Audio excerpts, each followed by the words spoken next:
Hello everyone, how are you?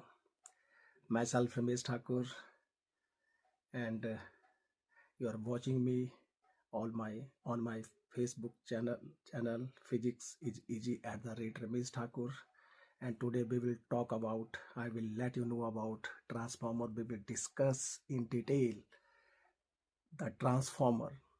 That is an important question for 5 marks for those who are preparing for state boards. It can be a question of 2.5 marks along with a numerical of 2.5 marks, total 5 marks, and maybe a question of complete 5 marks. Okay, तो we will talk about transformer. Transformer क्या चीज़ है, कैसे work करता है, उसका principal क्या है, उसके क्या क्या फ़ायदे हैं, क्या क्या यूजेज हैं, क्यों हम ट्रांसफार्मर का यूज़ करते हैं, मेजर यूज़ ट्रांसफार्मर का क्या है, ट्रांसफार्मर का और कहाँ कहाँ हम इसको यूज़ कर सकते हैं, और ट्रांसफार्मर का कंस्ट्रक्शन क्या है, कैसे ये काम करता है। तो ओके, तो फर्स्ट सबसे पहले transformer is a device which convert one value of alternate voltage into other value of alternate voltage। इनके ट्रांसफार्मर एसी को एसी में ही कन्वर्ट करता है। ये शॉर्टकट डेफिनेशन हुई।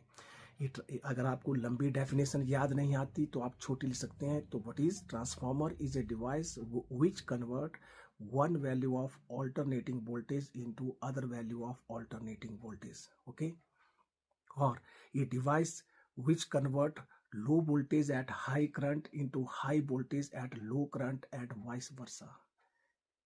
okay, low voltage at high current into high voltage at low current and vice versa दोनों काम कर सकता है। ये वोल्टेज को स्टेप अप भी कर सकता है, वोल्टेज को स्टेप डाउन भी करता है। अगर करंट बढ़ेगा तो वोल्टेज घट जाएगी, वोल्टेज बढ़ेगी तो करंट घट जाएगा, एंड वाइस वर्सा। तो ट्रांसफार्मर का principle, it works on the principle of mutual induction. हमने इससे पिछले चैप्टर में, जहां हमने EMI electromagnetic induction and laws of EMI हमने पढ़े थे। तो जो EMI के जो लॉ, ये फर्स्ट लॉ या बोल सकते हैं कि that is it works on the mutual induction. Induction दो तरह की होती है, self induction and mutual. Mutual induction में दो कॉइल्स होती हैं, एक में करंट होता है, एक में करंट नहीं होता। हम क्या कर सकते हैं कि दूसरा, जब van a coil, current carrying coil is brought in the neighborhood of another coil which is not having any current, then because of induction उसमें भी करंट आ जाता है। ओके, तो इसमें दो कॉइल होती हैं, एक को हम प्राइमरी कॉइल बोलते हैं, एक को हम सेकेंडरी कॉइल बोलते हैं। ओके, तो ट्रांसफार्मर